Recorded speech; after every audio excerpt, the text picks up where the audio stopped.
I was in a meeting here at the Capitol recently, and we had some people talking to us about jobs, and one person said, an expert in the cybersecurity field, he said there are currently in Idaho 3,000 to 4,000 jobs available related to that in Idaho. There was a healthcare person with that right after that came in and talked to us and said there are 9,000 healthcare related jobs available in Idaho today, and of that there are 1,600 nurse positions in Idaho available today. This person represents 51 hospitals in our state, and it was interesting. He said, let me just tell you the three most important things that we're hearing from our hospitals in order. Number one, workforce. Number two, workforce. And number three, workforce. At the same time, we have in our state about an 11% poverty rate. About 11% of our population live in poverty in our state. That would equate to about 200,000 people.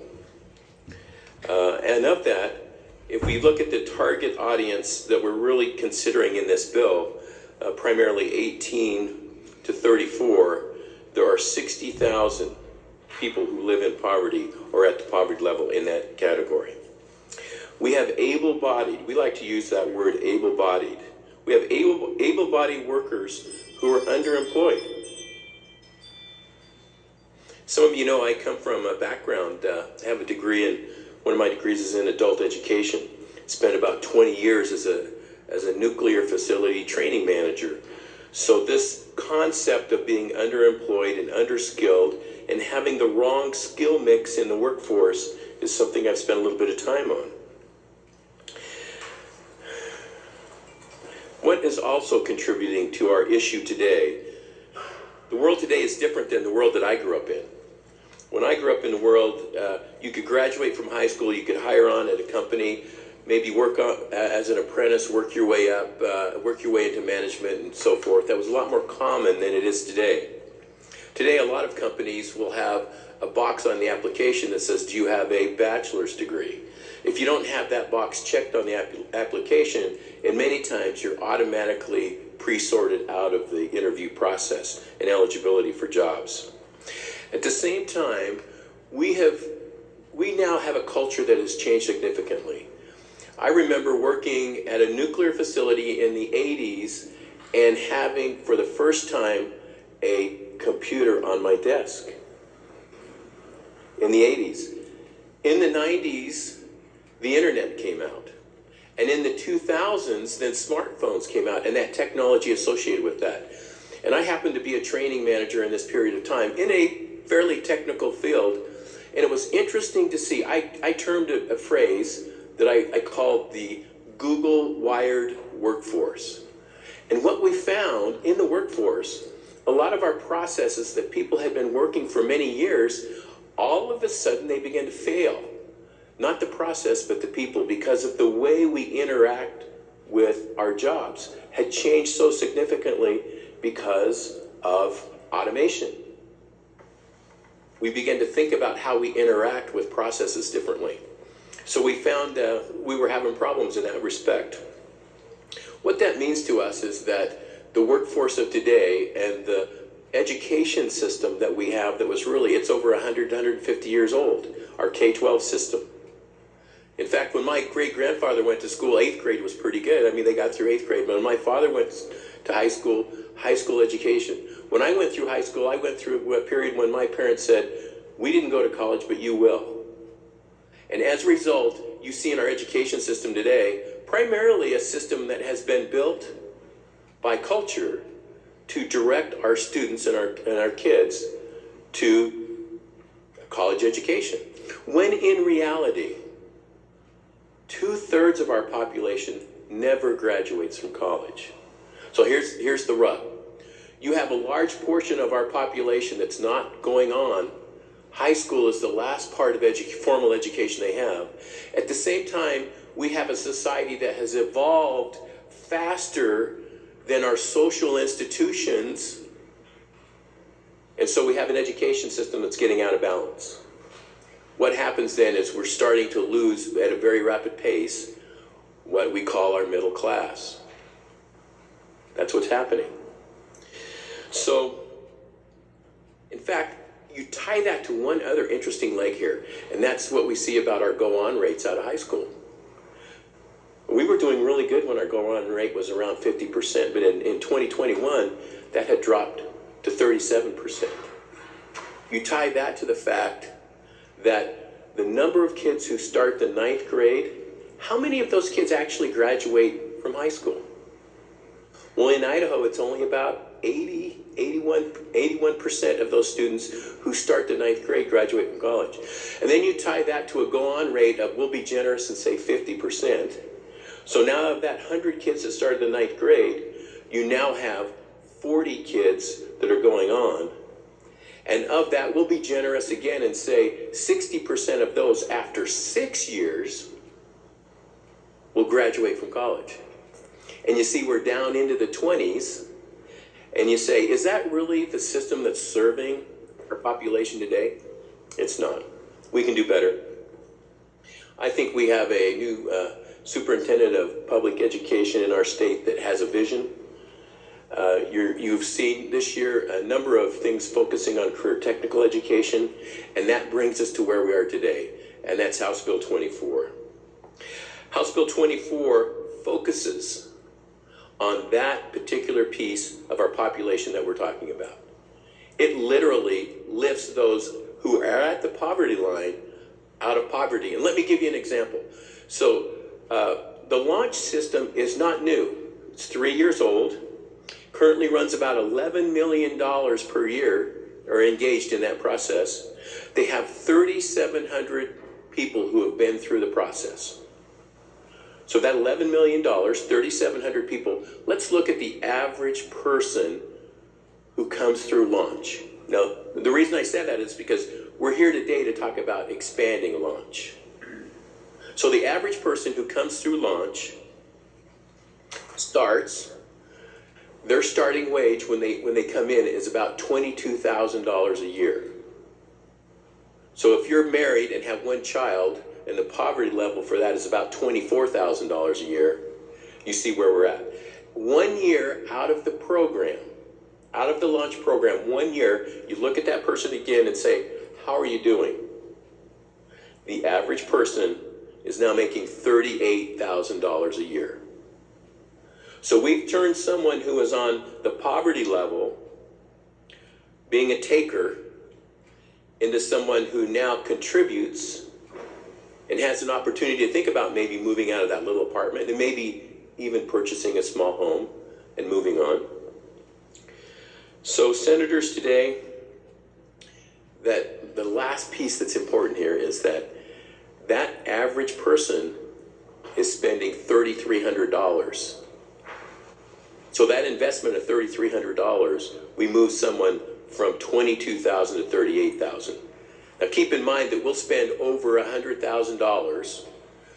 A child who starts in 1st grade this year will have well over $100,000 invested in that child by the time they walk across the stage and get their diploma. Not to mention the investment we have in our community colleges and our higher education. Well over $1 billion. So senators, today I would ask for your vote and your consideration as we think about the people who this will affect the most and how that will benefit not only them but our state. And with that, Mr. President, debate is open. Thank you. Debate. Is there further debate? Maybe prior to the debate, obviously we're all aware of a trader bill that is associated with this, and rather than asking permission each time, I think that the 1167 could be integral to some of the debate today, and so I'll allow that up to a point. I would also remind everyone that impugning motives, labels, etc., are out of line. Let me read you just one little thing from our Mason's Manual.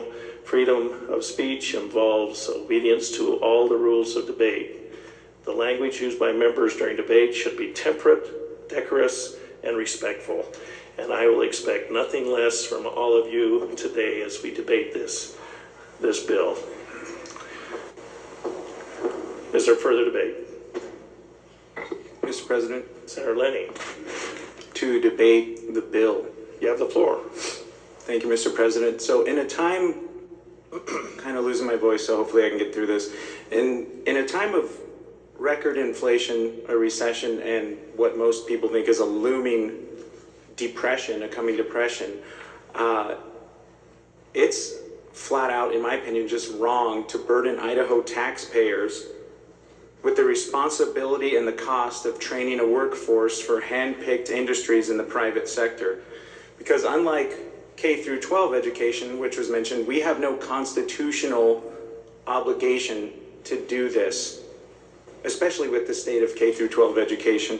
Now, I could talk about how the launch bill is not neutral, how it labels certain industries, if I may use a term from a few years ago, essential and non-essential, and lets the executive branch pick winners and losers, which is both discriminatory and redistributive. But that's not my biggest contention here. My biggest contention with this launch bill is much more philosophical. It's not so much about the what, it's more about the why.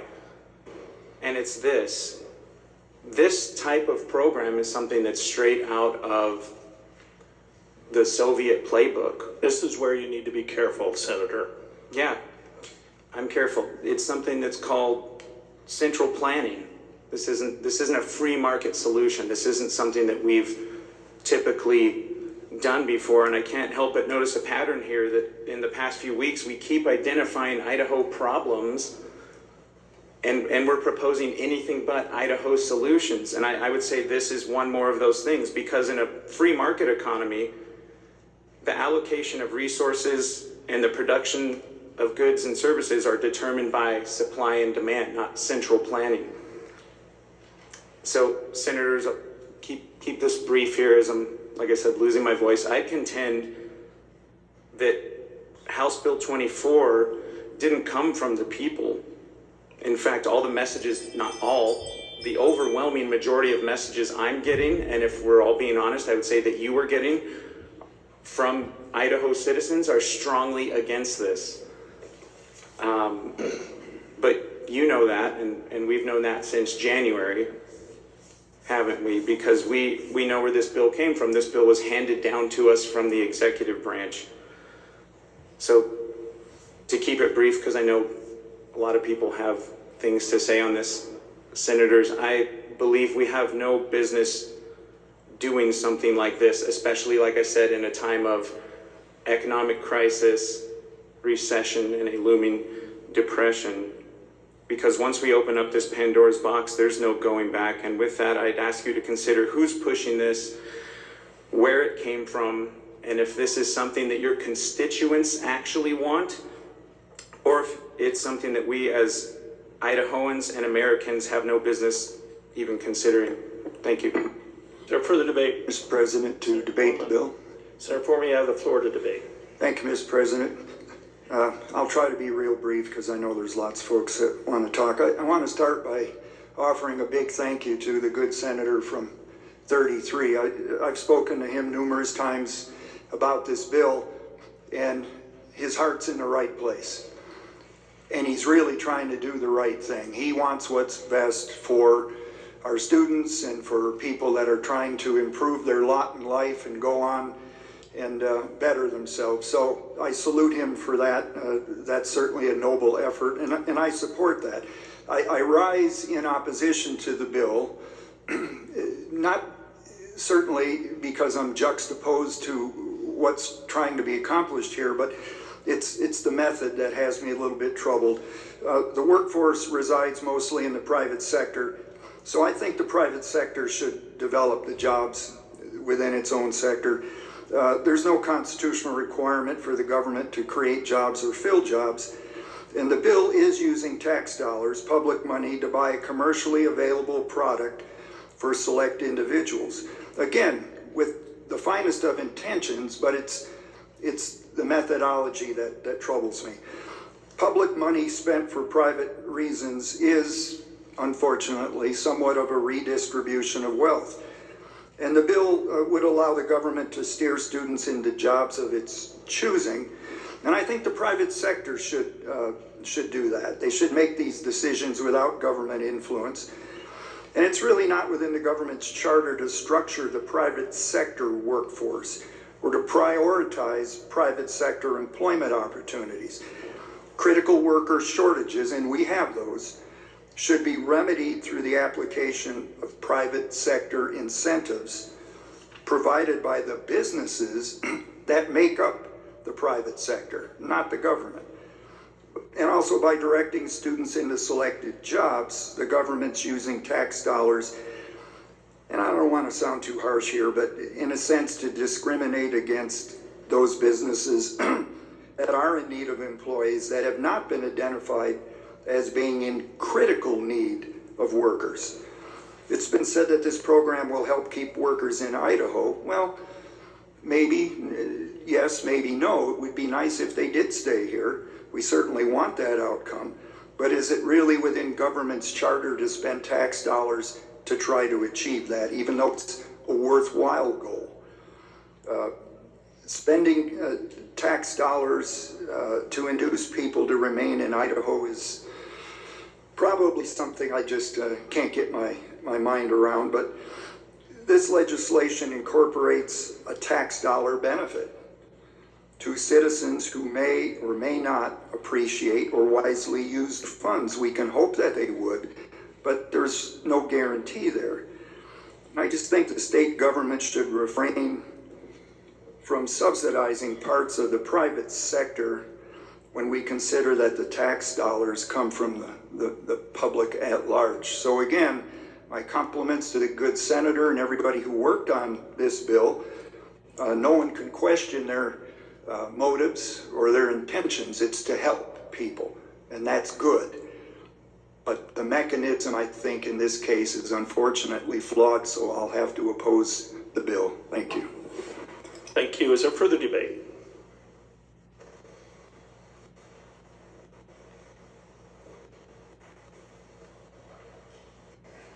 Mr. President, to debate the bill. Senator Herndon, you have the floor to debate the bill. Thank you, Senators. Idaho GDP was $78.9 billion in 2022, which was a growth rate of 3.3%, and we were ranked third out of 50 states. Our business growth rate, we have 236,768 businesses in the state of Idaho. It was a growth rate of 5.3% in 2022 versus 2021, and we're ranked number one in business growth rate. We have pretty much record low unemployment at the moment, and the Department of Labor, in a presentation they gave last year, is telling us that a lot of our labor problems in a lot of industries, and I notice it in businesses that work for me in North Idaho, is related to a demographic problem. It's not related to a lack of employers willing to train workers at their expense. And the reason I brought up the Idaho GDP, $78.9 billion, is Idaho in the private industry sector has plenty of money available to train its workers. And what House Bill 24 represents is that Idaho businesses have asked the state, with our power to tax, to reappropriate limited state resources in a place where we're not when they themselves in a pure capitalistic economy have the ability to do that. I'm a small business owner in North Idaho, and at any given time I employ at least 2 people besides myself and also a number of subcontractors. And the problem we have up in North Idaho, Bonner and Boundary County, is not a lack of the ability to train workers and to offer them government subsidized $8,500 grants for every high school graduate that gets trained. we're willing to pay that cost. I'm actually willing to pay new workers because then I get to train them my way and I don't have to break bad habits. The problem we have is we need workers that physically exist. And this isn't going to solve that problem. We need workers who, when we hire them, show up to the job. And this isn't going to solve that problem. We need workers who, when they show up, have an attention span and are goal-oriented and have a drive to build a career and build a skill set that the free market capitalistic economy is going to reward over the long run. That's not a problem we solve after graduating from high school. That's a problem that needs to be solved before graduation from high school. That's a problem that needs to be solved in our communities and the way we're educating. Maybe it's short attention spans because of the technology that's available to people now. In my homeschooling environment of my own children, I've raised boys and girls who are trained. They are specializing in different trades. I've been willing to pay the cost to train them, and they show up and they don't bring their phones and they turn out a good work product. And this is before they graduate from high school. And when I grew up and I went to college, I always start with any new bill and I say it's 2023, why now? If we don't go back to the Works Progress Administration, if we go back in United States history to the Great Depression, you can see then, even though we may not make those decisions today, a basis for the government subsidizing and training workers and even putting them to work at times of high unemployment and financial hardship. But those aren't the times we're in right now. So we're in 2023. We have a budget surplus in the state of Idaho. And instead of returning excess money that we've collected from taxpayers and returning it to them to put to work themselves at their own discretion in a free market economy, in a time of record unemployment, low unemployment, and a lack of available workers to train, we're talking about doing this major new expansion of government that, by the definition of welfare, is subsidies to corporations when they themselves have plenty of worth. They themselves are expanding wealth every single year in a free market economy. I think we've seen over the last 3 years that when government expands, when it adds money to the free capitalistic marketplace, it actually just causes the increase of prices. That's what I've witnessed. We've added trillions of dollars to the national economy through the creation of wealth at the federal level. We've deployed that in Idaho through massive subsidies. Billions of dollars, $26 billion, we're planning to put to work from excess federal created money. And we have record high inflation for the last few decades. I can see if we create this new program, a corporate welfare program by its very definition, that all we're going to do is raise the costs associated with products and services. And I don't think we're going to solve the underlying demographic problem. I don't think we're going to solve the underlying character problems of being goal-oriented, having personal initiative, showing up and being willing to be trained in a career that you can be prosperous, having the satisfaction of working hard to earn your own merits. And when you need a hand up, people can give that by charity. Not out of coercion, not at the force of taxes, but out of the goodness of their heart. From family, that's how I've gotten help before when I was growing up. If I needed an extra $500 to help pay for something that would help me grow and develop, I went to my dad.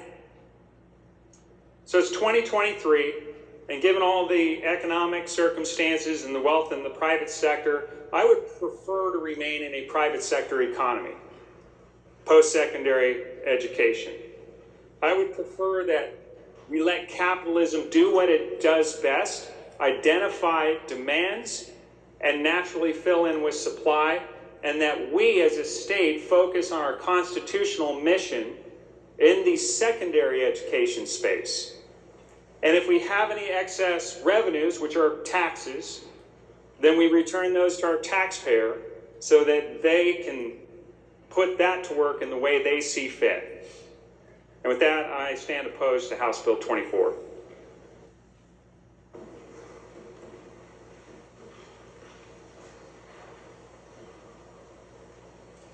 Mr. President, to debate the bill. Senator Taves, you have the floor to debate. Thank you, Mr. President. Fellow senators, I want to start out by reading from BernieSanders.com, with your permission. From what source? BernieSanders.com. Having identified the source, the senator may read from that source, but that was a pretty vague description. So the title is We're Free. all interested in hearing from Senator Bernie Sanders, so go ahead. Thank you. Free College Canceled Debt is the title, and it goes on to say, good jobs require a good education. That is why we are going to make public colleges and universities tuition free. It sounds kind of familiar, doesn't it? I believe that it's not fair to equate with what we're doing here with what Bernie Sanders is trying to accomplish, but I would say that it's moving in that direction.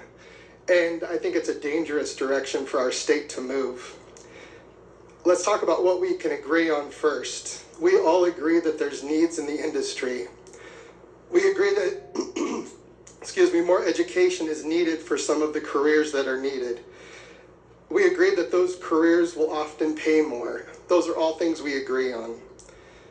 But I think what many of us disagree on is that public funds are appropriate for providing training for private industries. What are some appropriate ways to fund the needs of private industry? Scholarships, loans, students paying for their own education because they want to be in that career.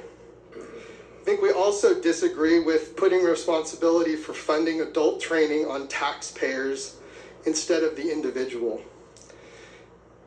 And lastly, I believe that we disagree with directing and incentivizing individuals towards specific careers as dictated by industry, which looks too much to me like social engineering, which is also a dangerous path for our society to go down. In closing, I would just say that myself, the people I know, we value whatever we pay for. When we put our hard-earned money towards something, we value it differently than if somebody else pays for it for us. I think that personal responsibility is what drives people to make good investments with their time and their resources. And because I believe that people need to make those expenditures themselves, I will be opposing this bill. Is there further debate? Mr. President. Senator Schroeder, you have the floor. Thank you, Mr. President. So with respect to colleges and universities in the state of Idaho, it was the case when I graduated from high school in this state that if you graduated from an accredited high school, you had a tuition-free attendance at the state's land-grant university. You only had to pay what was called a registration fee, and that fall was about $400. I wasn't a very good student that first semester because I was using some money that was given to me to pay my other expenses. But that was part of our education system, and that was not just part of our education system. It was part of that land-grant university obtaining students that had gone through K through 12 to produce the things that that university provides to our economic activity in this state. The College of Agriculture, the College of Mines and Earth Resources, Geosciences, the Department of Geology with geologic mapping, the forestry system, the College of Engineering. All these things produce incalculable economic benefit because of the research that that university does by virtue of those students who could attend that college tuition free. That was part of the system in this state. It then became to the point where so many people were using it and it cost so much to provide that education that you ended up having to pay what fundamentally was tuition.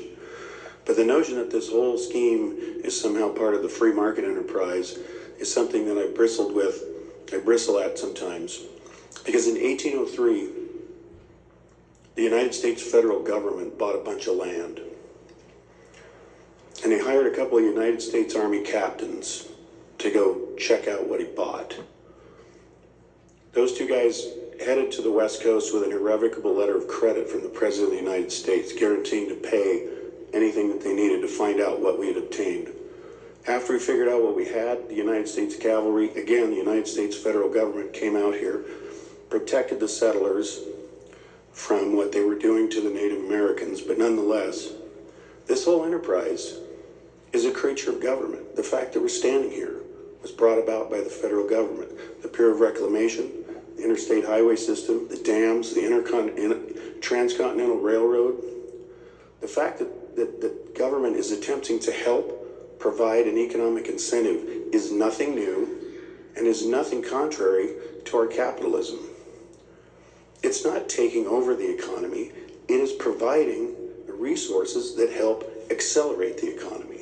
So this is a little bit of money to help a person nudge over the edge to either get into college or to get back into college or to become a productive part of the economy, which is, in fact, ultimately the product of the government that got us here in the first place.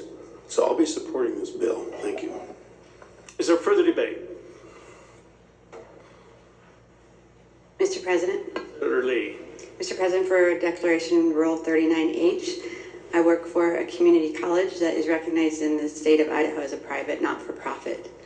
Your declaration under the rule will be noted in the journal. You have the floor.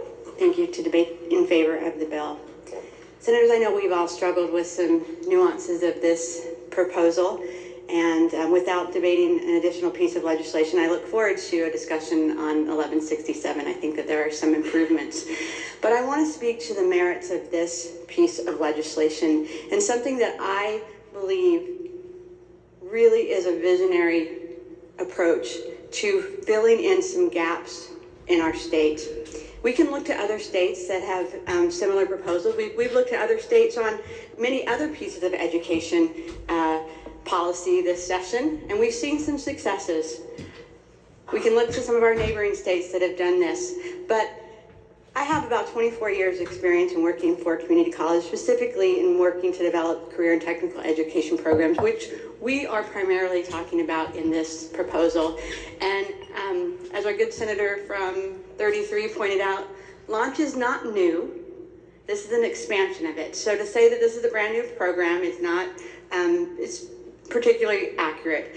But what this will do, this helps really our middle class families. And you'll say, well, why do they need that? And why do some of the students need this? Because our very, very low income families qualify for Pell Grants, for other proposals that we are paying for as taxpayers. And you may bristle at that and you may not want to do that, but that is what we have done to invest in opportunities to help people become part of a contributing economy. These will become taxpayers. These will become individuals who can take care of their families and contribute to the economy. But what is left out are individuals who don't necessarily want a 2-year degree. And again, I work for a community college, but I am here to tell you not every student needs to go to college. But every student needs to have opportunities to contribute. And so when we look at short-term training, we've all talked about, hey, you don't necessarily need a degree, but how do you get into these short-term training programs? How do you get into a boot camp where you could take a 10-week class and then become certified in programming or other cybersecurity, where you can absolutely leave and get a high-wage paying job? Right now, if you come to a college and you only want a couple of quarters, and then that's, again, one of the things that we struggle with is a cybersecurity degree. You don't need a 2-year degree necessarily to make a living in that, but you have to say that you want a 2-year degree in order to qualify for financial aid. Our students leave after a couple of quarters because they can get $60,000 to $70,000 jobs based on the short-term training that they've gotten. That looks like a failure because they're not graduating, but it is a success because they're actually contributing to the economy. This allows our students to get the short-term training that they need that they otherwise would not be able to pay for. There just simply are not dollars out there. Even short-term loans don't qualify for some of these programs. So this is really going to expand it. It is going to bring more training opportunities to our state. And again, if we just want to continue with individuals who aren't able to access training and they can get minimum wage jobs, how many minimum wage jobs equates to a $70,000 job or even a $50,000 job when we're looking at being able to contribute and take care of our families? Senators, I know this is a stretch and maybe people have already made up their minds, but I will offer that I think we will look back in a decade or so and think that we have done something that has made a difference to keep our students in Idaho, contributing to Idaho and in our economy. And with that, I will be supporting the bill. Mr. President, Senator Seiderfeld, to debate the bill. you have the floor. I don't want to repeat what the senators from 1, 4, and 13 have said. I 100% agree with them. And I know there's probably going to be more debate. But one of the issues that we haven't brought up yet is there is no guarantee that when we train these workers that they will stay in the state of Idaho.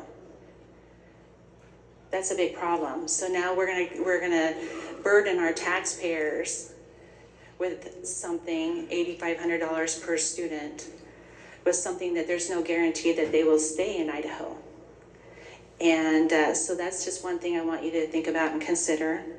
And the other issue is I don't think this is really, our workforce problem is a money issue. I think it's a motivational issue. I think that maybe we need to start cutting back our government programs and not increasing them and expanding them, and allow people to rise to the occasion that we know that they're capable of doing, and continuing to have these government programs and handouts. It isn't going to fix our problem. Like the senator from 1 said, it is a motivational issue, and so I will be voting no on this.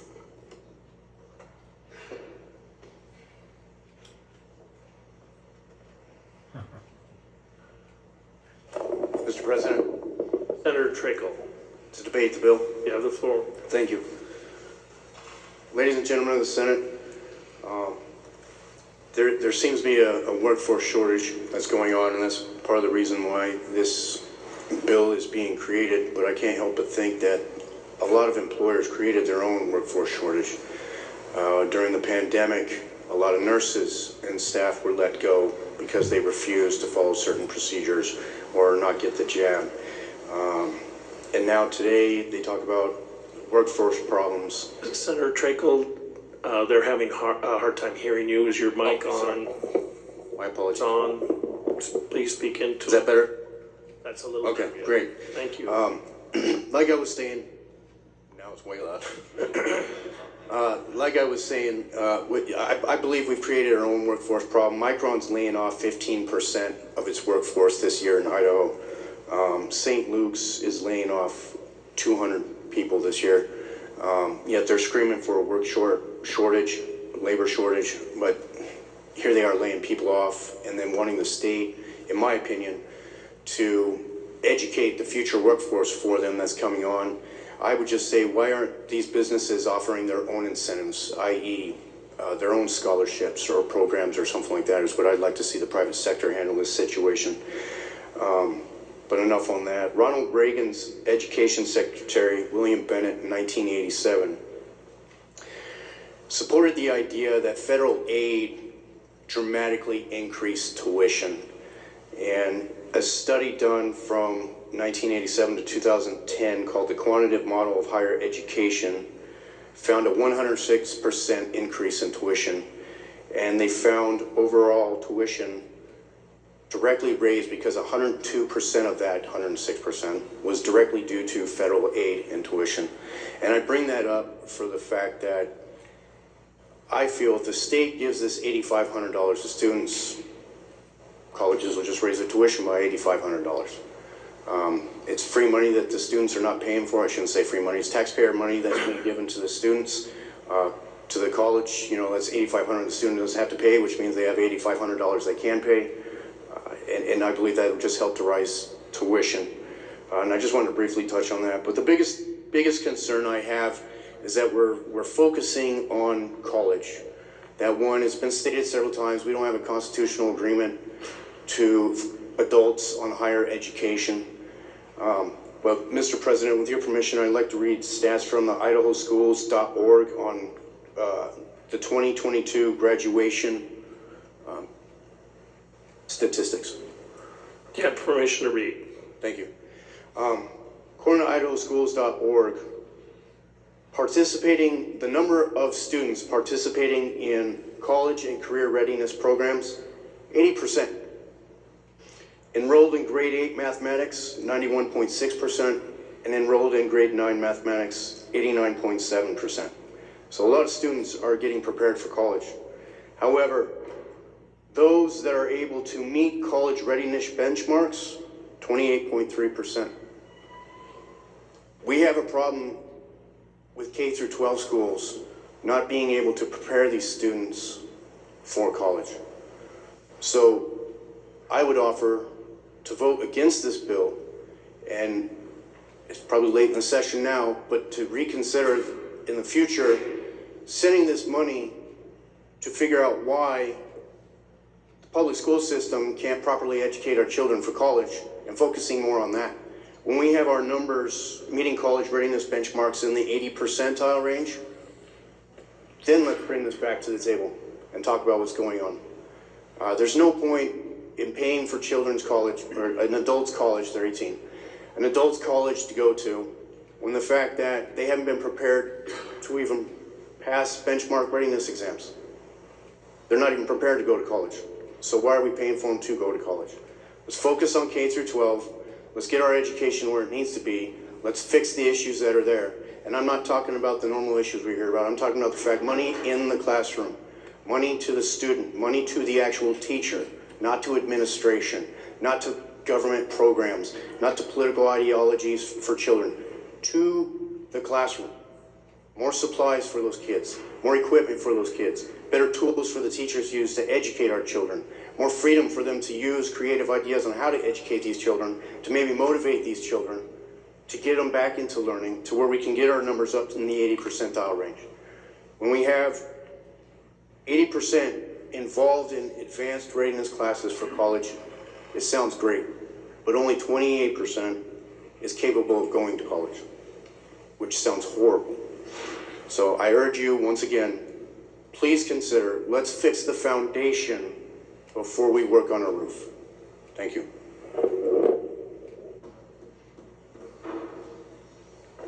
Mr. President, Senator Adams, to debate the bill. you have the floor to debate. Thank you, Mr. President. Good senators. I want to thank the senator from District 9 for pointing out that this is an expansion of the launch grant.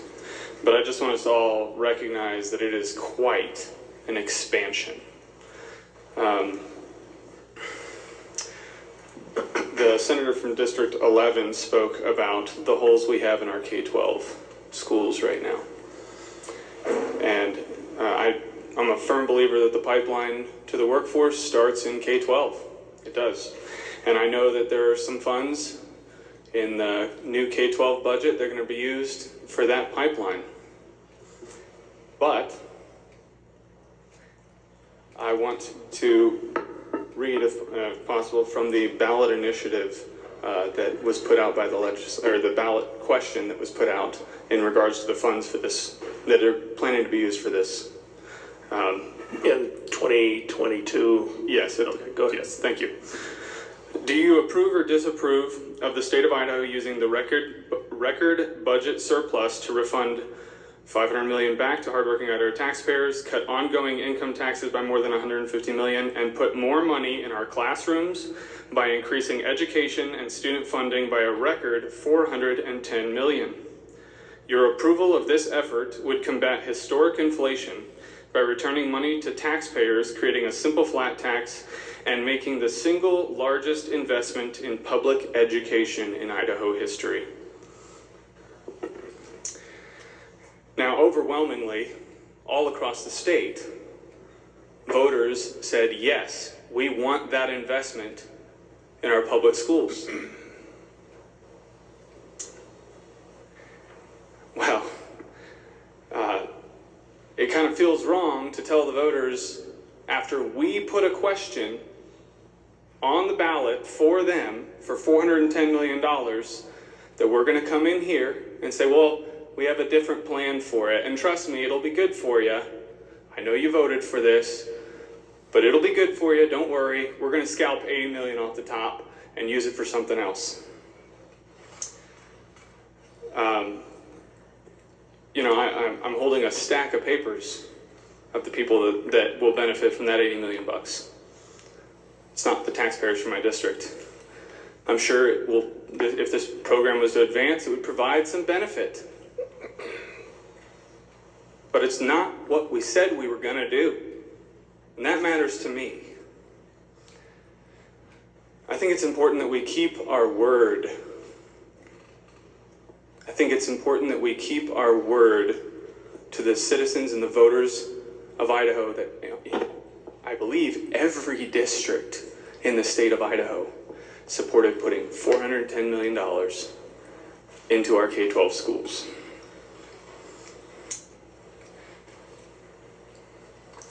So on behalf of the voters of District 12, this senator will be a no.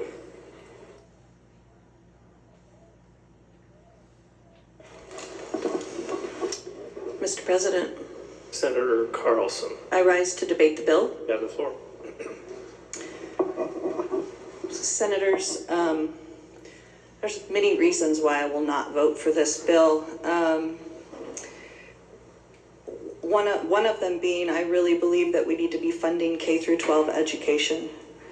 We are supporting industry with this bill, and industry will benefit, and the taxpayers of Idaho will pay for it. I believe industry could pay for it. My own business has decided that we will have to do apprenticeship programs in order to get the skills that we need. We need to encourage kids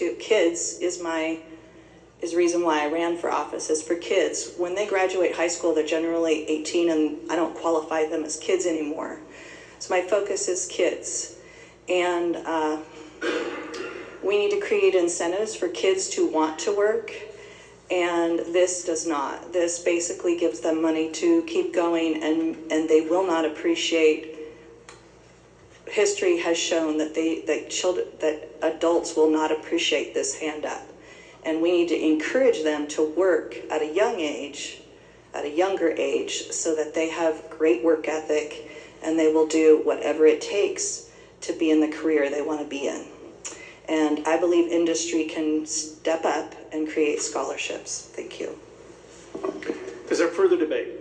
Mr. President. Senator Winter. Thank you, Mr. President. Thank everyone for your debate. This is not an easy issue for a lot of you to deal with. Just want to point out that in Idaho, 80% of our businesses are small businesses. They're LLCs, they're subchapter S's, they're partnerships. To characterize this as only for big business, when 80% of our businesses in Idaho are small businesses, I think is taking the argument in the wrong direction. I also think that there's been some comparison that this is a program for socialism and for moving the country towards socialism. Yes, the government's paying the money. Where'd the money come from? It came from the taxpayers. Who are the taxpayers? Those people listed on the list on your desks. They're the small business owners. They're the neighbors. They're the people that work and live around you. And they're the ones that would benefit from it. In a socialistic system or a communistic system, not only does the government control the money, but they control who gets the money. And if you're not a member of their party, you don't get their money. So I don't think that's what's happening here. We're saying any Idaho student that wants to go on and get further training and further education to raise their standard of living, to pay those taxes so we can pay for public education. Remember, these aren't the government's money. These are taxpayer money. They came from the businesses. The corporations paid, and I tried to find the number real quickly, and maybe someone has it, but corporations in our state, just the corporations, pay over $600 million in taxes. Some of them do have apprenticeship programs. Some of them, Western Caterpillar here in the Valley has a great program where they go in and hire kids out of shop classes and then take them into their shops and teach them how to be mechanics. I think those are all good, but it's still not meeting the need. And I think this is one way. Are there things about it that House Bill 24 I don't like? Yeah, there are. And that's why we have a trailer bill that goes along with it to set those sideboards up. And I think they're important because they put some limits. They lower the amount of money that's available. They put the fact that someone has to be actually qualified and accepted into an education program to receive the money. So I think there are lots of the things that I hear about on the debate that, yes, looking at 24, that doesn't have. That's why we also need the trailer bill to go along with it, and we need the body across the rotunda to support the trailer bill because it does put the... Mr. President, I object. Senator Lenny, for what purpose do you rise? Point of order, we're debating House Bill 24, not a trailer bill. Senator Lenny, as you recall, at the first, before we started debating, I tied the two together, and it is appropriate permission to refer to 11-867. So thank you. Sarah Winter, you have the floor to continue your debate. I appreciate the point of order request, and I respect that. I don't think I'm trying to debate the other bill. I'm just pointing out, because it is a trailer bill, it is related to this, that there are things about 24 I don't like. And how do you solve those problems? You solve them with a trailer bill. So that's all I'm saying. I'm not debating that, pluses or minuses. So with that, probably one of the things I've learned over the years, debate on the floor really doesn't change anybody's mind. You may hear something new you hadn't heard before, but by golly, it's not changing my mind. So with that, I'll sit down. Thank you, Mr. President. Is there further debate? Mr. President, Senator Harkin, to debate the bill. have the floor. I am in favor of this bill, and I think it's an extraordinary bill. And I just lost my place here. I wanted to read something from this extraordinary session we had just this last year, if I may. It's in the bill, House Bill 1, and it talks about the fact that we will send $330 million to the public schools and $80 million to be used for in-demand jobs. And so, yes, it was mentioned, and those of us who attended did talk about that, and we did vote that way. So we've known that from the start. I believe this is a great program. This is a step up for our youth. And quite frankly, I kind of don't think that the kids end at the age of 18. I have children that are the age of many of you, and I still consider them my kids. So that's just the way it is, and it's not going to change. I do not believe it's a socialist program. Our community colleges are set up, prepared, and ready to go. Their tuition is not going to raise because they're almost at their cap right now. So we have encouragement there that their tuition isn't going up. The amount of money that's coming here, these kids could get their A degree, or they can go on and get a CTE certificate, probably for half that. It's an excellent program. I won't belabor this any longer because we have lots more to do today, but I just wanted to say that my district keeps sending me things saying, please vote for this. Our businesses especially. Thank you. Thank you. Is there further debate? Mr. President, Senator Riggs. to debate the bill. Floor. So senators, we've been talking about this issue for quite a while, and I really want to support this bill, but I'm having some troubles with it. I mean, I think most of us here have some sort of angst about House Bill 24, and I know the Trader Bill is coming, and that, fixes some of the problems. I don't think it fixes all of them for me quite yet, but I'm troubled by passing House Bill 24 the way it is, and then the Trader Bill. How do we know the Trader Bill is going to make it all the way through? I think everybody here, it seems like in a lot of the debate and discussions I've had, has parts of 24 that they don't like. Well, what if that's all we get this year? Are we willing to send that over, send that up the line, send Senate Bill 1167 over to the other side? And I mean, we're handing away all of our bargaining chips here by not putting those amendments in 24 and sending that, so we know we've got those sideboards in there like we want. So that troubles me quite a bit. The Senate's taken all the risk here.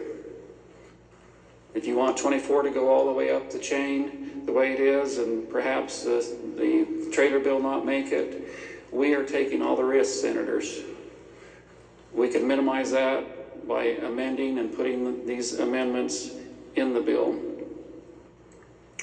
Are you sure Senate Bill 1167 will pass as well? I'm also a little troubled about the concept here of the money. I want to help our students. I know we want to get our kids off the couch or whatever the case, move them to the next and get them into some of these great paying jobs.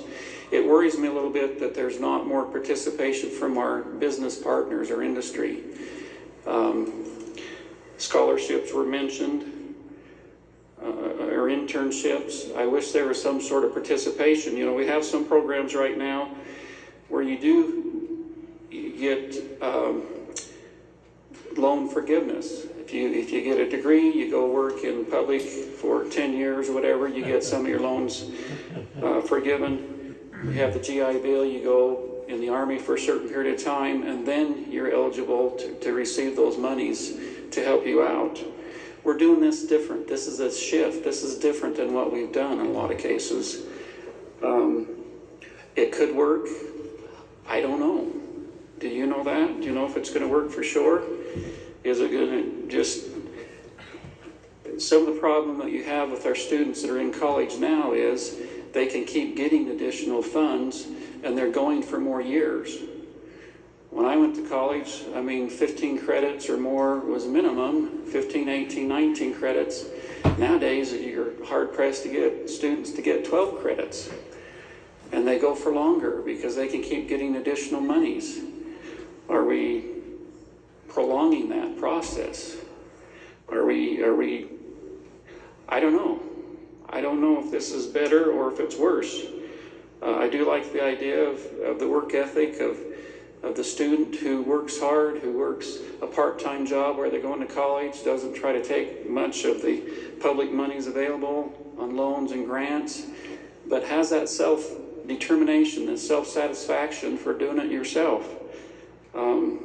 I worry about this.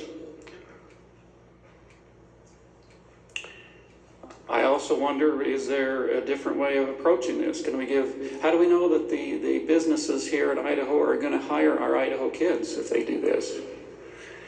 Or do we provide them with tax incentives? Are there any guarantees? Are there any skin in the game for our industry folks here? It's all on the taxpayers with this approach. I just wonder if we should pause, keep the discussions open, come back next year, get input from both bodies here, Senate and House, come up with some better ideas here. But Senators, I have a hard time supporting this, so I'll be voting no. Thank you. Is there further debate? Mr. President. Senator Guthrie. Thank you, Mr. President. Senators, you know, we tend to see feedback that fits our narrative, and I'm certainly probably guilty of that as well. But I'll tell you, my recollection and the emails that I've gotten are a lot in favor of House Bill 24. I'm seeing a lot of support out there. That said, I recognize districts are different. We do get different feedback. Just a kind of a thought on the investments we make in education in our state. We spend billions and billions of dollars on education infrastructure, and guess who spends those dollars? It's taxpayer money. They're building these buildings and campuses, and we're recruiting this teaching talent. And why are we doing that? Because in my opinion, the citizens of Idaho, and certainly my district, are very invested in furthering education in our state. And they want it better for the next generation than they've had it. And I think all of us want that as well. We maybe have different ideas on how we get there. We talk about value to the taxpayer, and I would say that we have different perspectives on that as well, because I think a more educated citizenry is beneficial. This provides more of an immediate response to industry needs, and I think it's a critical and important and long overdue pivot point in how we are addressing some short-term needs to get people into the workforce, making more money. And again, that's something that I think we should have started this pivot maybe long ago. I think sometimes industry gets misrepresented a little bit, or maybe even maligned. You know, you look at your industries, just think about it all over the state, the investment they make in your communities, in your schools, and everything they do to try to have that connection between our youth and coming into the workforce and also making for good citizens. It's really quite incredible. And finally, kind of remember, without industry and business, guess what we don't have? We don't have an economy. So we can kind of maybe jump on them or beat them up a little, but they're the ones that drive Idaho's economy. And as far as tax relief, boy, just about every year we've had some kind of tax relief, including this year. So I think we are sensitive to that balance that is needed to recognize some money going back, some money being invested going forward. I'll be voting yes. Thank you, Mr. President. Thank you. Is there further debate? Senator Hart. To debate the bill. You have the floor to debate. Thank you, Mr. President. House Bill 24 makes me think about my own high school and college experience. And when I was a freshman in high school, my father worked as an aerospace engineer on Defense Department type projects. And at the end of my high school, my freshman year in high school, my dad's project was given to the Soviet Union as part of the SALT II treaty, and my father quit his job. So instead of working as an aerospace engineer, he started working as a carpenter. By the time it came time for me to go to college, my parents were completely broke, my family had lost their home, and there was no money in the family to support me going to college. But I went to college because there was this cultural environment that I grew up in where that was really my only choice, was to try to do something with my life. And I think instead of putting money in front of high school kids to get them to go to college or trade school, I think what we need to do is create a cultural environment in our state where our young people want to move on and do something more productive with their life. I also believe in the economic forces of what Adam Smith called in his book, Wealth of Nations, the unseen hand.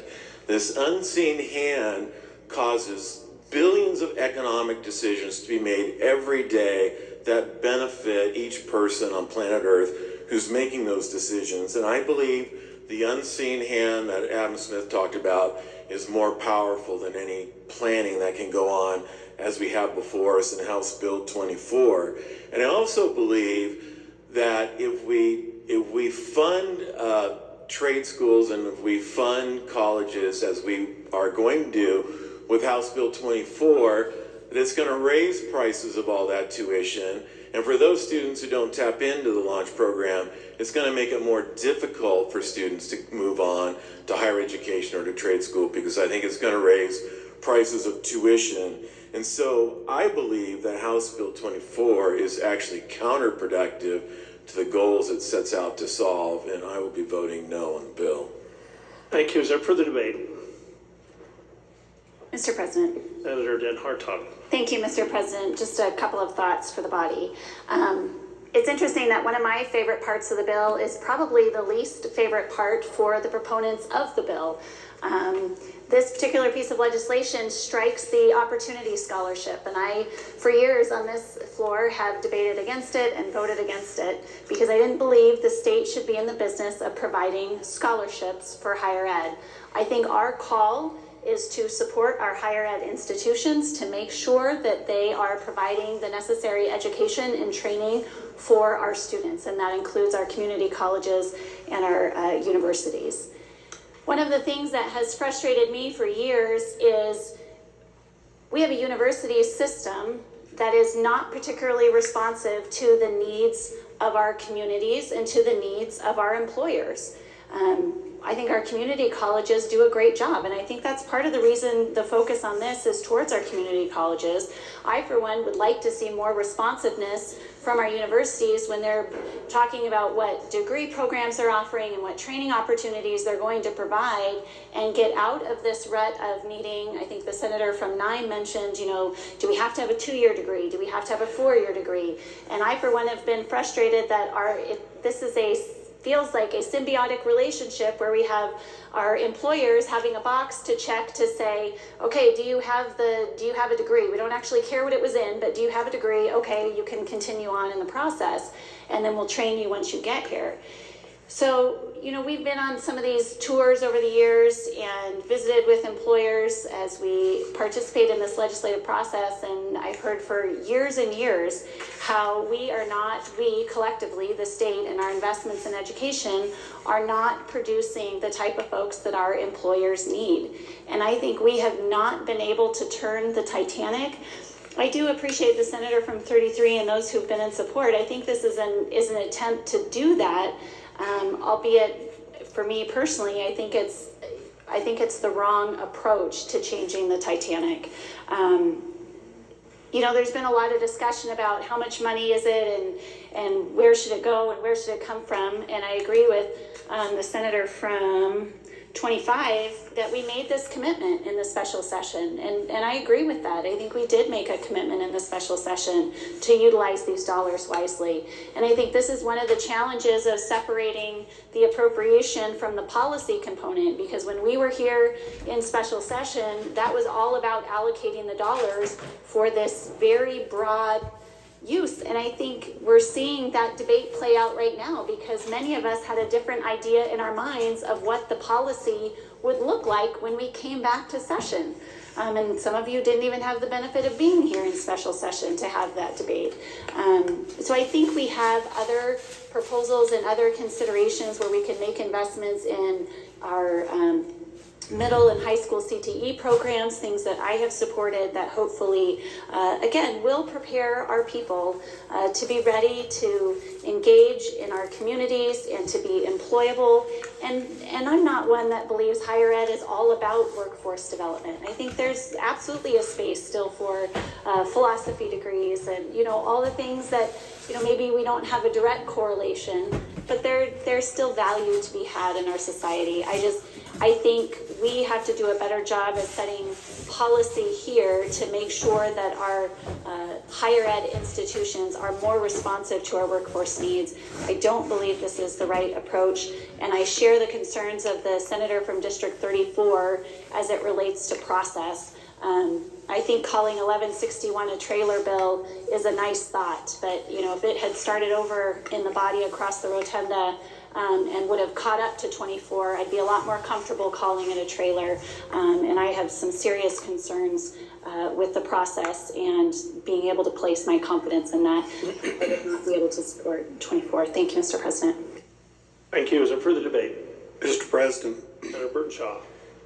I can't remember or recall the meeting we were in, but there was a discussion concerning the go-on rate of high school seniors. And it said that we were about 40% of a go-on rate to post-secondary education.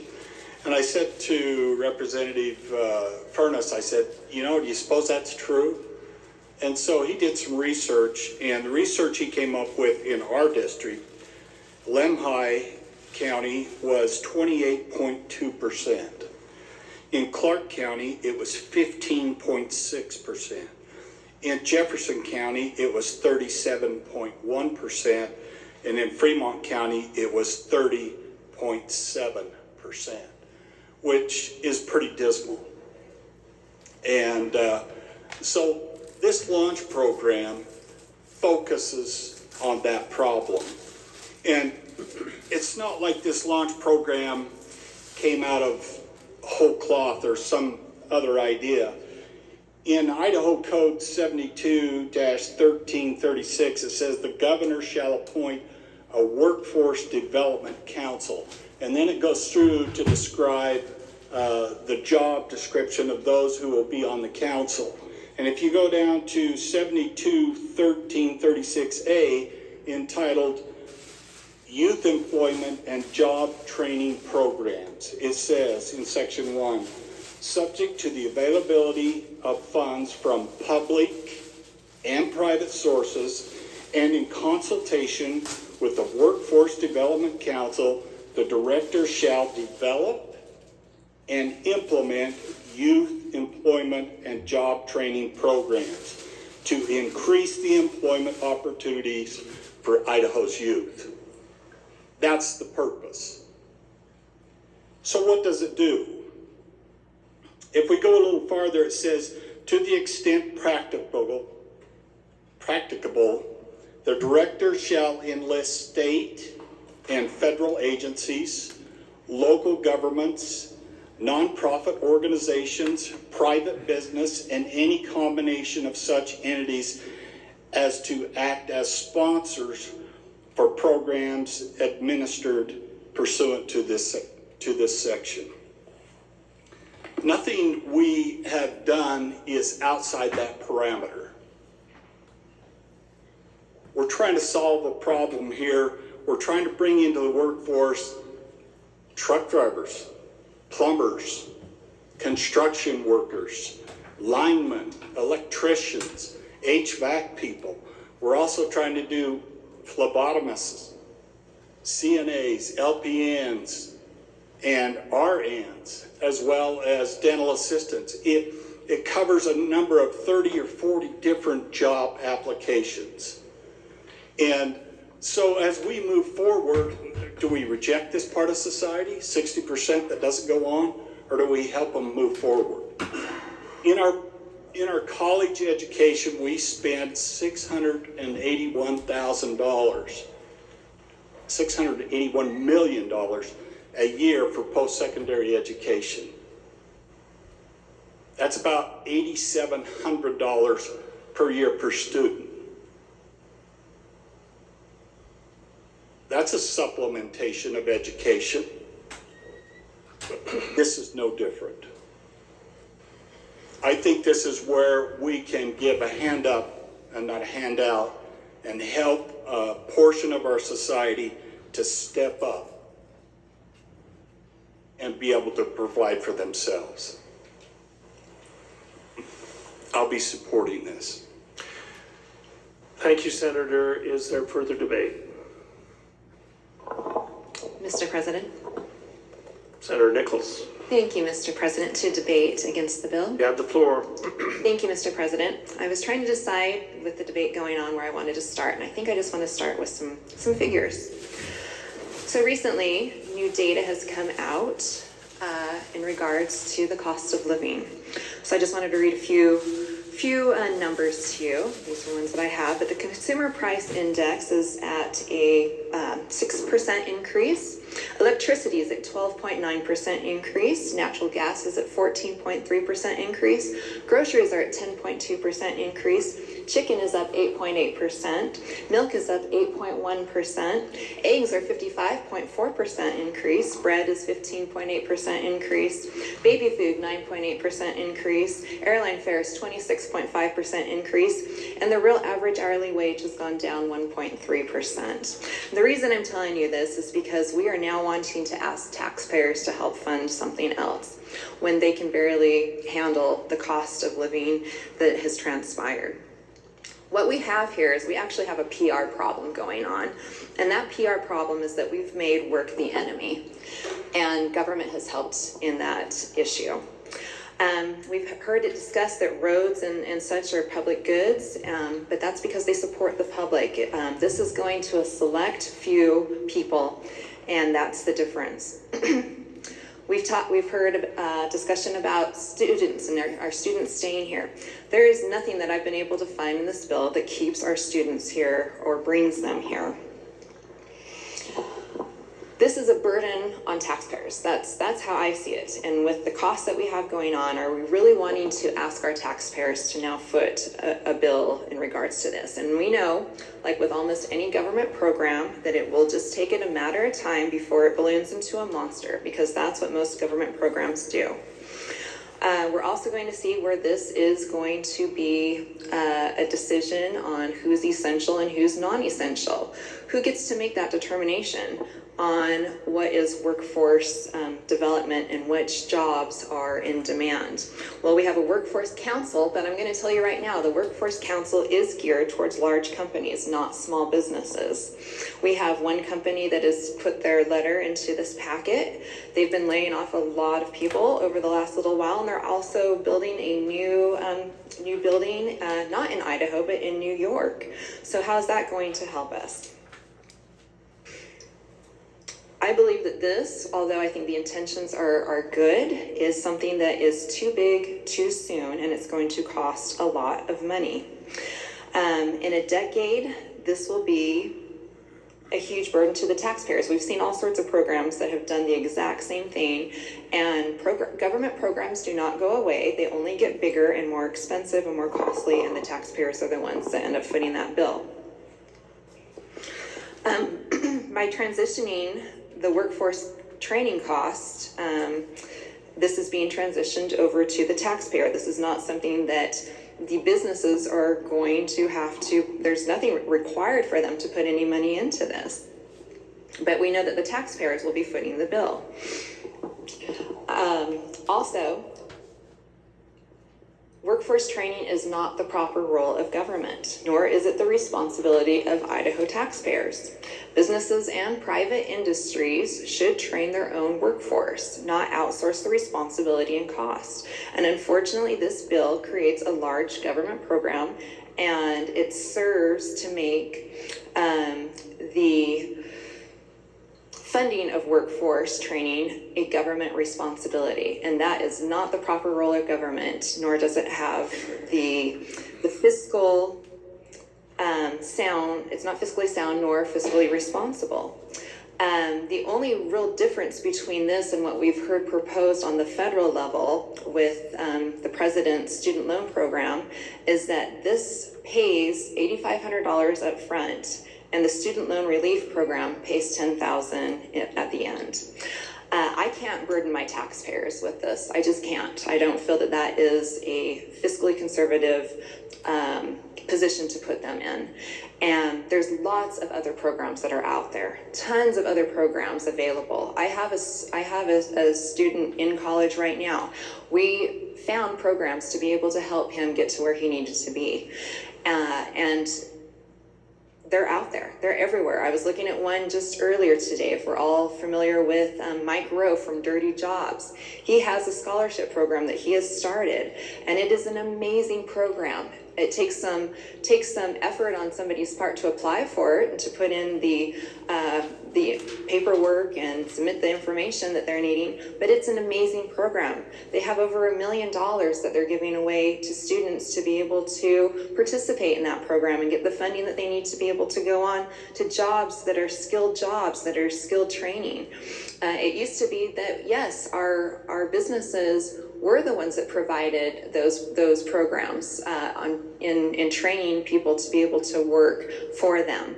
I've heard of several different companies that have some great programs available where students can come in, start an apprenticeship program, start working into the business, and come out with no debt and making a great income. So they're out there, they're available. We don't need to be adding more to that. And again, going back to burdening our taxpayers. So again, I cannot support this burden on our taxpayers at this time. I think there's other things that we can do to be able to incentivize in a positive manner and in a more fiscally conservative manner to help students go along the paths to support our state, to support what we are needing here. And I don't feel that this is one of those ways. I think we can do better. We can come back in a better way, and again, not burden our taxpayers. Thank you, Senator. Is there further debate? Mr. President, Senator Van Orden. I know I'm standing between everybody and lunch, but I just want to take a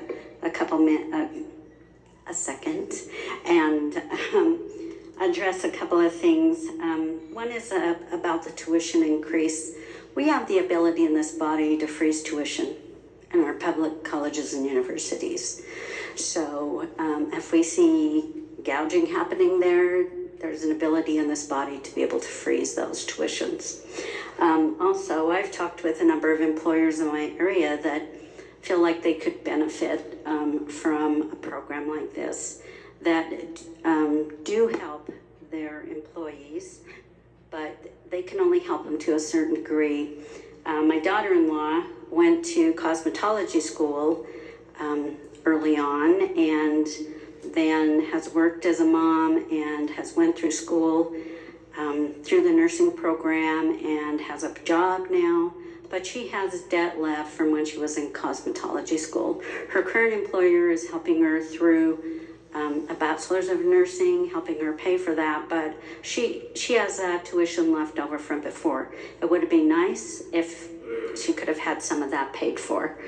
And something like this, trust me, would have only paid for a partial amount of that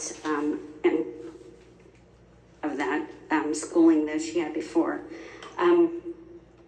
We talk about tuition grants. The other day, we had the budget on the floor for the Commission for Hispanic Affairs. I voted for that because the majority of their money goes out for tuition or for scholarship grants. Also, I voted for the Empowering Parents grants to give money there. And I also intend to vote for the launch to give another tuition grant out for education for the students and the people of our state. Thank you. Thank you. Is there further debate? Mr. President.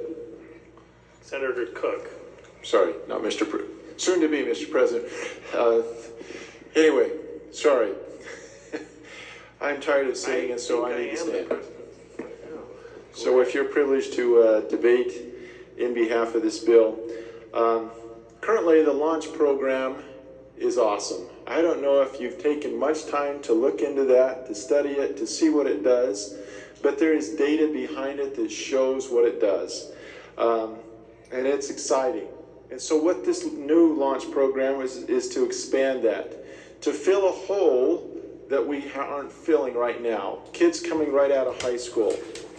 The neat thing about this is it's an experiment. Let's see what it works. This bill, along with the trailer, sets a sunset on it.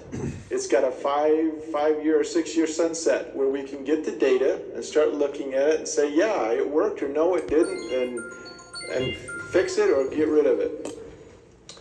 I think everybody in this room agrees that we have a different generation coming up. They're different.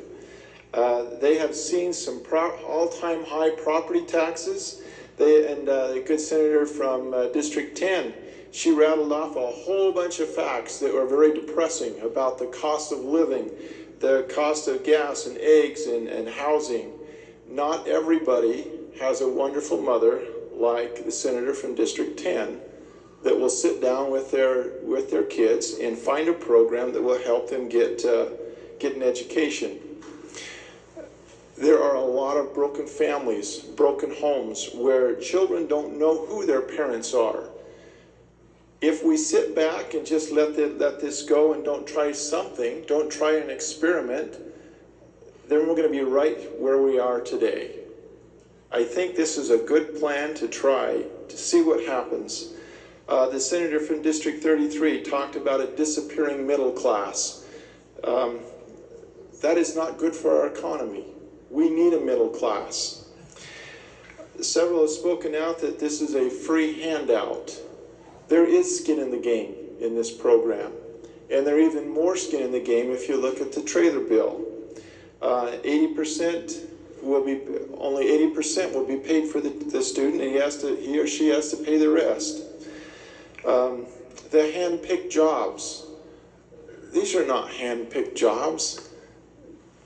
They're elected officials and business people that are involved with this. They go off of a labor report that says what is in demand, what do we need, and from that they decide, okay, this is where our money will go towards.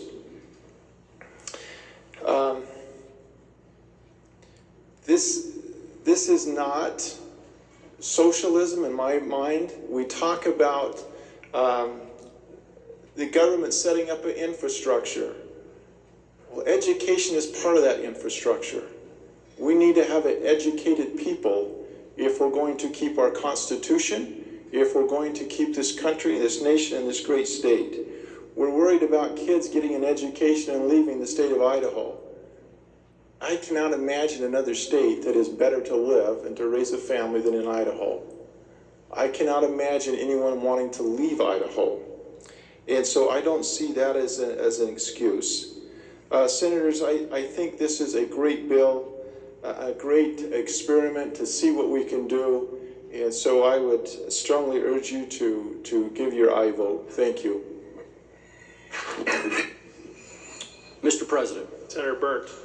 Mr. President, to debate the bill. You have the floor. Thank you, Mr. President. This past year, good senators, I took a tour of the Career Technical Education program at Meridian High School with representatives from West Ada School District. And as we entered into the facility, we were at the front desk. And this young man, about ready to graduate from high school, runs through the crowd that we were with and rummages to the front where the front desk was. And he's like, I need an extra 45 minutes to finish this project. And he was so enthusiastic about it. He could not wait to stay and finish his project. He was excited. He loved what he was doing. He had his full welding gear on. He had a welding hat on. It was lifted up so he could see those who he was talking with. And I knew right then that this was exactly what our economy needs. I realized right then that our economy needs these type of workers to continue to have a strong Idaho economy. If we want to continue to have a strong Idaho economy, we need students like this to stay in the system. Now, there have been good senators who have said, well, maybe there's no guarantees that they're going to stay in Idaho. And you're correct. There are no guarantees. But I have faith in the potential that these students will stay in Idaho and will keep Idaho strong going forward. There's been some debate about skin in the game. The good senator from 32 had mentioned this. Permission to read a letter from the CEO or the president of the Northwest Lineman College. That's dated this year. Dated this year. Go ahead. Thank you, Mr. President. This highlights that I believe that these students do have skin in the game. It states the following. NLC's pre-apprenticeship training is a partnership between NLC, the student, and the employer. The student has skin in the game by completing a physically demanding 15-week program that includes field, classroom, and behavior competencies. The employer has skin in the game because NLC graduates often get one year's credit toward an employer-sponsored 4-year apprenticeship and serves as a vetting method for employers who hire for demonstrated readiness, grit, and commitment to line work. This is a Meridian business, right? Although in District 22, just south of where I'm at, this is a Meridian business, and I have another letter stating similar things from another business, a recycling business in Meridian that's also in the package that we received. Launch is supported by Meridian businesses. Launch is supported by Idaho businesses and industry, and most importantly, the Meridian Chamber of Commerce. And it's for this reason that I stand in support for Launch, and I hope that you all do too. Thank you. Thank you, Senator. Is there further debate? Mr. President, Senator Semmelroth. to declare 39H. Your declaration under the Senate rule will be noted in the journal after you give us a brief explanation of the possible conflict. When not in session, I work at an Idaho public university. That suffices. Thank you. All right. Mr. President. Senator. To debate the bill. You have the floor. Go ahead. Thank you, Mr. President. Senators, on November 8th, 2022, voters overwhelmingly indicated their support for the passage of House Bill 1, which we voted on last year. On that ballot initiative, 454,746 Idahoans said yes, we support this historic investment. That's 80% of the voters said yes. Similarly, in my inbox right now, I have over 600 emails on House Bill 24, about 100 against, and over 500 overwhelmingly supportive of this bill. And I think it's because, for many of the reasons that have been discussed on the floor, as well as what this represents in terms of the role of government, this really represents the best of what government can do. It partners with local businesses and industries to support communities and develop future workforce. Because of this partnership, ultimately it's Idaho's families, Idaho's working class and middle class families that will benefit. And I think voters saw that, and that's why we have the numbers to show this is what Idaho is asking for. And I'm thankful to the senator from 33 for bringing that to us today. Thank you. Thank you. Is there further debate? Mr. President. Senator Lakey. To debate the bill. You have the floor. Thank you, Mr. President. Senators, maybe I'll just start with a general encouraging note. Senators, there are some senators that like to debate more than others, and I don't want to crush the optimism of those that like to debate. Sometimes I come to the floor with my mind made up, sometimes I don't. In this case, I'm debating again, so my mind's made up, but it's not made up in every case. So don't feel like your optimism shouldn't exist when you stand up and debate a bill. Senators, I think the motives of the sponsors in this case are pure. I absolutely do. I think we have good Idaho employers that support this, good Idaho legislators that support it. We need to support career technical education. We have a need, that's demonstrated. We need trained employees. But from my perspective, we need to do more in K through 12 to support this issue. We have great kids in high school that have been described already. Some of those kids come out of there with an associate's degree. Some with a good solid base of college credit. I know they have some career-focused programs in K through 12 right now that relate to this CTE. And those kind of things need to be supportive and from my perspective, expanded. We do have a problem with our go-on rate. But from my perspective, if we focus on K through 12, maybe we can get them before they go on, or provide a strong platform so it costs less for them to go on, and they have that momentum and that enthusiasm to go on. High school and post-secondary does need to coordinate with our private sector. They need to meet the demand that's out there. I've toured CWI and other of our community college campuses. They have great CTE programs, and they do coordinate with our employers. I think, again, there is a desire to provide a solution. I just don't agree with this solution. Senators, this solution is managed and overseen and implemented by a body that doesn't have legislative accountability. They don't promulgate rules, which in turn are reviewed and approved by the legislature. We have $102 million in existing budget capacity, $80 million from the in-demand career fund, and $22 from the opportunity scholarship portion. That's $200 million without the appropriate legislative accountability in my mind. There's also a minimum in this bill of $8,500. It's not merit-based. You simply have to get into the school, and those requirements really are minimal. There's no real skin in the game or personal accountability for these students that get this. And we all heard a few years ago the program that was proposed at the federal level, free college for everyone. I remember how I didn't feel overly positive about that. And this one perhaps is a little bit worse in that it's free college for some and not for all. So senators, I just don't think this is an appropriate use of our taxpayer funds. I prefer to focus on our K-12. Thank you, Mr. President.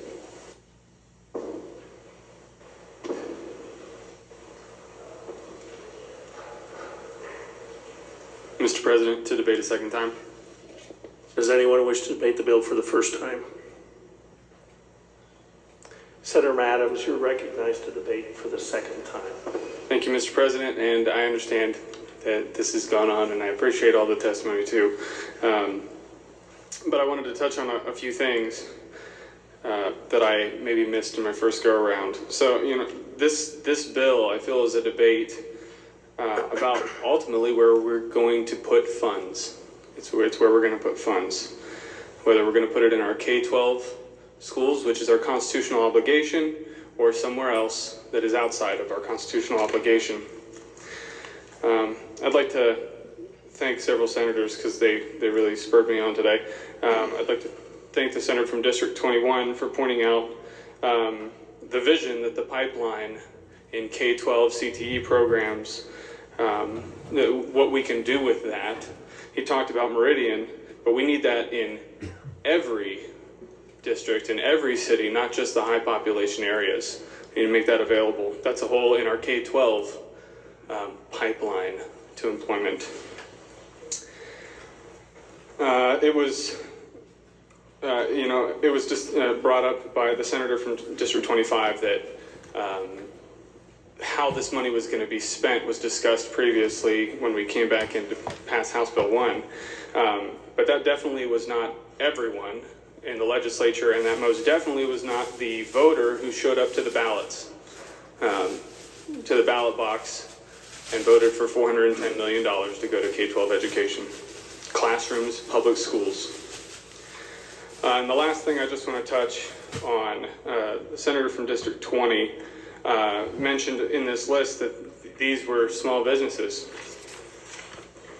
And there are some small businesses in there. But since this was handed out by the sponsor, I just want to tell you some of the small businesses that support this legislation. And you tell me if they're small business, because I don't want us to pretend that this is anything other than what it is. I think that would be disingenuous to the folks that pay attention to what we do in this building. So here are some of the small businesses. A lot of lobby groups, mining, Idaho Power, very small business, Simplot, Micron, INL, the hospitals, Caterpillar Western States, and Republic Services. Those are all small businesses, allegedly. I don't want us to be confused about what we're doing here. So, that is not to besmirch the folks that brought this bill, are carrying this bill, or are going to vote for this bill. But I think it's so important that we are honest with the folks out there. And I will still be voting no. Is there further debate? Mr. President, debate second time. Senator Winter? Just quickly. For a second. Thank you. I think there was some misunderstanding as to what I said. I said that in Idaho, 80% of our businesses are small businesses. This isn't just about big businesses, which were on that list. So hopefully that clarifies that. Thank you. Is there further debate? Mr. President, debate a second time. Does anyone wish to debate it the first time? I do, Mr. President, I do. Riggs, you have, excuse me. Thank you, Mr. President. Yeah, I really didn't plan to debate, but I would like, with your permission, to say something, if I may. You have the floor. Thanks, sir. I look around this room, and I see a bunch of high achievers. We wouldn't be here if we weren't willing to go to all the effort and the work, the campaign, all those kinds of things to be here. I believe like you do. Self-reliance, independence, pull up your bootstraps, get going, do your own thing, make it happen. Those are personality types that we have in this room. We're not talking about that kind of personality type as we're trying to address this issue. We're not talking about the kids that are already in college that have a vision. Maybe they saw it from their parents, maybe they didn't, but somehow they got a vision to move ahead. We're talking about the kids that somehow got out of our system. They came out of our K-12 system, and they don't have any vision where they're going, what they're going to do. And this is an opportunity, and some of them don't have the financial help. Some don't have parents, families, etc., to give them the support. This is an opportunity where we can try to give them a hope that here's something you could do. One of my constituents was talking with me just a couple of days ago and said 2 of his grandchildren are so excited about this program because they don't have the financial wherewithal to move on. And they're so excited to have this passed so that they can get into some kind of program to sustain themselves. It's a matter of vision. We have vision here. A lot of folks don't have vision. I hear a lot of rural issues as well. And I looked at the percentages, listened to my companion here from District 31. Boy, those are some pretty pathetic going on rates. And I think sometimes we're just looking in a kind of an echo chamber. We think about what's happening in our life, people we know, everybody's doing their thing, working hard, making it happen. And we don't have a tendency maybe to associate with some of these folks that are out there on the periphery that don't have anybody that helps them get a vision of what can happen in their life. I think we need to do what we can to give this thing a boost. Let's see if we can give those non-goer-oners, that's not even a word, but all those that aren't going on, that have no vision, where to go, what to do, let's try to give them a hand up and give them some help that maybe they can get a vision and then help their own families as they get married, move ahead with life, and help their own children be more productive. So with that, I would encourage your support. Thank you, Mr. President. Thank you. Is there further debate? Mr. President. Does anyone wish to debate the bill for the first time? Senator Riggs, you're recognized to debate the bill again. Forgive me, Senators, this will be real brief. I forgot to say my best line. House Bill 24 is a failure to launch. We should vote it down and come back with something better. Thank you. Is there further debate? Hearing none, Senator Lynch, you are recognized to stand and close the debate. Thank you, Mr. President. And thank you to all those who participated today. I won't take your time to read, but it's almost everybody today, so thank you for that. Just a couple of notes. One, I heard a discussion about what people voted for and what they didn't vote for. I think they voted for outcomes, not necessarily more money just going to schools. This is an opportunity to bring outcomes to Idaho residents and Idaho students. I heard about inflation, concerns about that. I'd like you to realize that the target audience for this are the people that are going to be hurt the most from what we're talking about.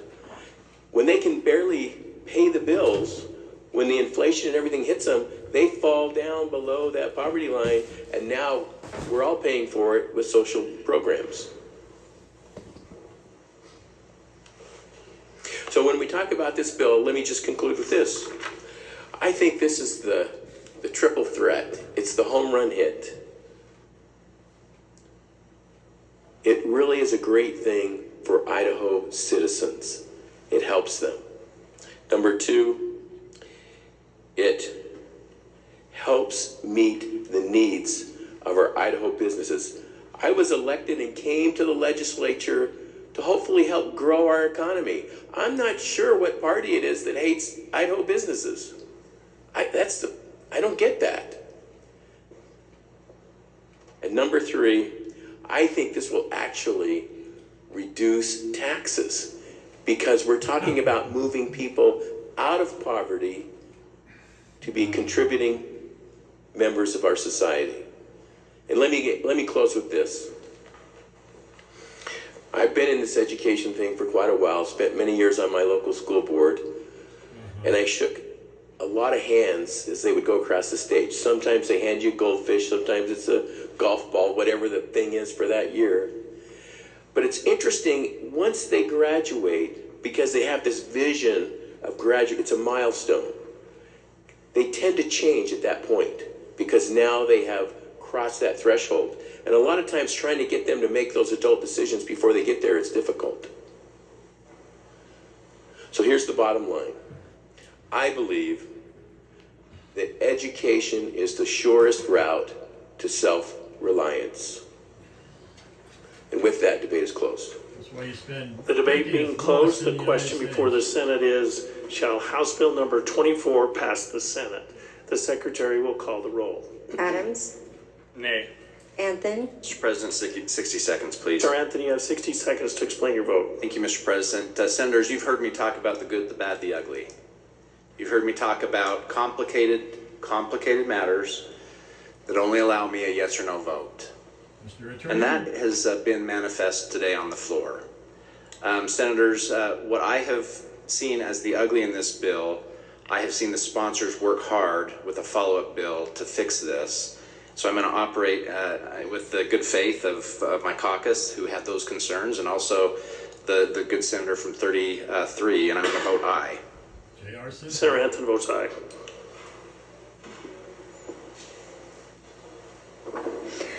Burned. Aye. Bjerke. Burtonshaw. Aye. Carlson. Aye. Cook. Aye. Den Hartog. Aye. Foreman. Aye. Grow. Aye. Guthrie. Aye. Harris. Aye. Hart. Hartkin. Aye. Herndon. Nay. Just. Aye. Lakey. Lee. Aye. Lenny. Aye. Lent. Aye. Nichols. Okonowitz. Robbie. Ricks. Ruckty. Schroeder. Semmelroth. Taylor. Taves. Trakel. Van Orden. Ward-Engelking. Winder. Wintro. Satterveld. Adams. Nay. Vote nay. Taylor.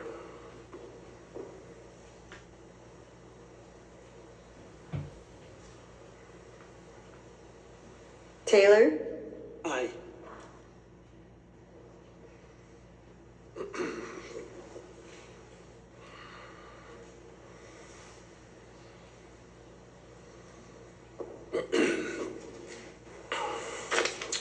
The roll call shows 20 in favor with 15 against. A majority having voted in the affirmative, House Bill number 24 is passed the Senate. Is there correction to title? Hearing none, that the title is approved and House Bill 24 will be returned to the House.